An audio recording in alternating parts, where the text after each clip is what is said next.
GeekGen, la culture 200% geek. Eh bien salut à tous, c'est Dixie, j'espère que vous allez bien. Aujourd'hui on se retrouve pour une nouvelle vidéo pour un Geek Tech pas comme les autres. Parce qu'aujourd'hui on parle ergonomie, on parle design, on parle cam management, on parle espace et on parle confort. Pour faire simple, vous l'avez peut-être vu dans le titre, la plupart des gamers aujourd'hui ont au moins deux écrans, aussi bien pour faire du gaming, streaming et également pour faire de la bureautique. Ça c'était le cas, c'était mon cas il y a 2 ans. J'avais forcément deux écrans, etc. Donc avec différentes alimentations, etc. Cam management, c'était terrible. Donc comme vous avez pu le voir sur les différentes vidéos, du moins les dernières, je me suis doté d'un écran 42/9 de chez Samsung, un CHG, donc qui n'est pas la gamme Odyssey qui est sortie récemment, mais celle qui a 2 ans, pour avoir le double affichage et avoir une simple alimentation. On va dire un cam management plus ou moins correct. Là, c'est vraiment plus le cas, puisque j'ai fait d'énormes tests et donc branché, débranché différents périphériques, ça ne ressemble plus à rien. Je vous montre même pas en dessous parce que c'est l'enfer. Et aujourd'hui, ça va être l'occasion de pouvoir le refaire de toute façon. Je vous explique pourquoi. Avoir ce type d'écran, pour moi, ça permettait à la fois de combler mes attentes en télétravail, donc une sorte de flex office où je prenais le PC portable du boulot, je venais le brancher en HDMI ici et ensuite ça se déportait sur un double écran que je séparais en deux et ça m'en faisait 3. Et ça me servait également pour le splitter en deux, pour jouer à la fois à la PS5 et faire de la rédaction chez Geek Generation. Donc l'avantage avec cet écran, c'est qu'on peut splitter en 2, 3, 4 écrans celui-ci pour diverses activités et de les avoir de façon hermétique et comme si c'était une source indépendante. Et ça, c'est vraiment cool. Alors le seul bémol avec ce type d'écran, alors au-delà du prix, bien sûr, parce que ça coûte quand même un bras, on approche pas loin d'un SMIC. Bon, quoique maintenant il coûte moins de 800 €, je crois. Enfin, moins de 900 €. Il y a 2 ans, il coûtait 1000 €. Maintenant, c'est l'Odyssée. Enfin, bref, je vous explique pas les détails, mais vous les savez forcément pour ceux qui sont férus de matériel dans ce genre. Le seul bémol, ça reste le piétement qui prend vraiment beaucoup de place sur un bureau. Donc, heureusement que j'ai pu agencer, on va dire, avec mon Stream Desk, mon chargeur à induction, mon micro et mes casques, etc., clavier souris. Ça a l'air plutôt bien, mais il vous faut minimum un bureau qui fasse 170 cm de longueur et au moins, on va dire, 60 à 70 de largeur. C'est le cas du mien, donc j'en suis plutôt content, mais je pourrais encore optimiser plus l'espace avec un autre pied par exemple. Et justement, on a l'occasion de faire plus de place avec nos périphériques parce que j'ai eu l'occasion de recevoir un produit de chez Ergotron. Alors Ergotron, on ne cite plus parce que c'est assez connu, ça reste le leader des supports à écran, et pas que, il faut aussi les chariots mobiles, ils font des supports pour les vidéoprojecteurs, ils font des bureaux assis debout, enfin voilà, tout ce qui est lié à l'ergonomie aujourd'hui. C'est pour ça que les possesseurs de double écran connaissent forcément la marque Ergotron aujourd'hui.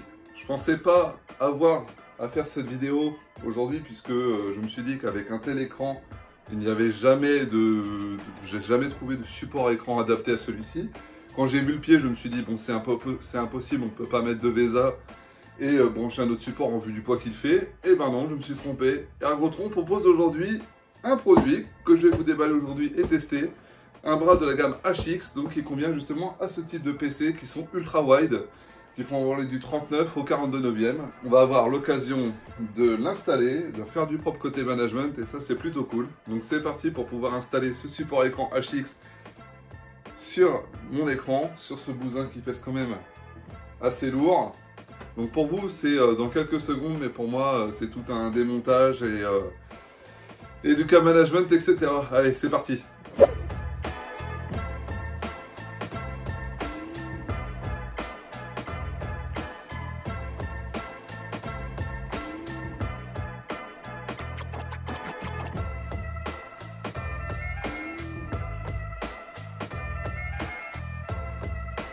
Bon, vous avez vu, j'ai tout déballé, donc il n'y a plus qu'à installer. Et j'avais oublié de préciser pour les personnes qui ont des écrans comme les miens, donc en particulier le CHG 90, vous avez un accessoire pack avec tout ce qui est câblage, etc. dans le produit qui est offert, enfin qui est conçu par Samsung. Ne pas oublier ce genre de truc. Alors attendez.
et une parfaite mobilité de l'écran.